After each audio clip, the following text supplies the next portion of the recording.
The Korthax battleship Bloodclaw had seen 300 cycles of conquest across the Andromeda Arm. Its corridors echoed with the snarls of warriors whose ancestors had hunted megafauna on crimson plains beneath twin suns. Today, those same corridors carried an unfamiliar sound, the whimpering of cubs. Dr. Sarah Chen stood in the makeshift medical bay, surrounded by 24 injured Korthax juveniles. Each one stood nearly 5 feet tall despite their youth. Their obsidian claws retracted in pain, their triple rows of teeth chattering with fear.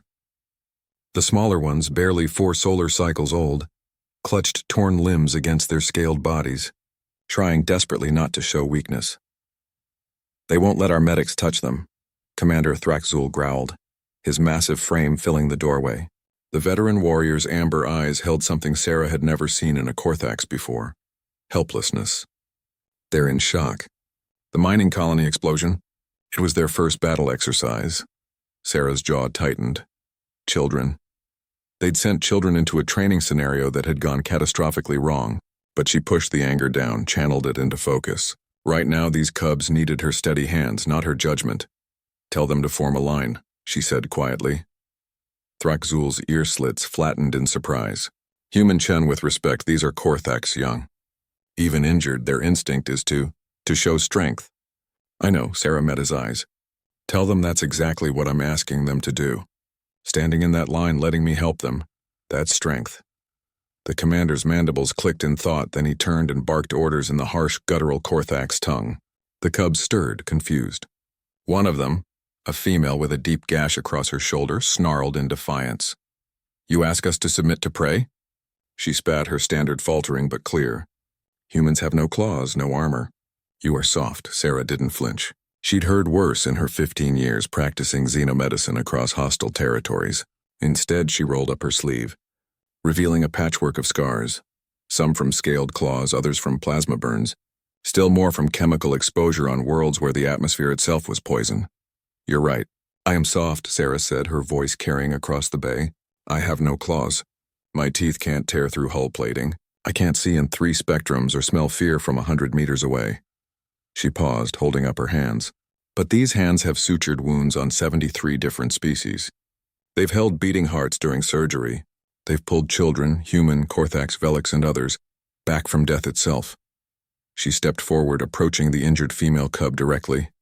"My hands don't shake. Not when a life depends on them. That's my strength. So the question is, are you strong enough to accept help?" The cub's eyes, all 4 of them, studied Sarah with predatory intensity. Then slowly she stepped forward. "I am Krishna, daughter of the Bloodclaw line." "Hello, Krishna. This will hurt, but I'll be as quick as I can." The makeshift line formed. Some cubs limped, others were carried by their sturdier siblings. Sarah worked with practiced efficiency, her movements economical and precise. She sanitized wounds with solutions calibrated for Korthax physiology, applied synthetic skin grafts, set broken bones with polymer casts that would harden within minutes. Behind her, Nurse Chen, no relation though they joked about it, prepared instruments and kept supplies flowing. The young Belgorian medic had learned not to question Sarah's methods, no matter how unorthodox. "Your hands really don't shake," Krishna observed, watching Sarah seal the gash on her shoulder with bioadhesive. "Even when I growled. I've been growled at by things much scarier than you," Sarah replied with a slight smile. "Once had a Draxan admiral threaten to eat my liver while I was removing shrapnel from his brain. He lived, by the way. We're actually friends now." A small sound, almost like a laugh, escaped Krishna's throat. Other cubs in line perked their ears, listening. As the hours passed, something shifted in the medical bay. The cubs stopped seeing Sarah as prey. They watched her hands, those small, clawless, weak hands, work miracles. She reconstructed a shattered limb using bone scaffolding. She saved the eye of a cub who everyone thought would lose it. She talked to each one, learned their names, told them stories of other brave warriors she'd treated.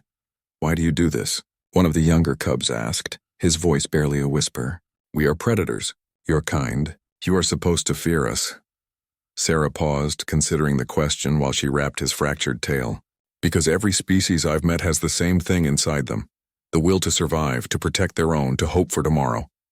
You're not just predators. You're children who got hurt, and I'm a doctor.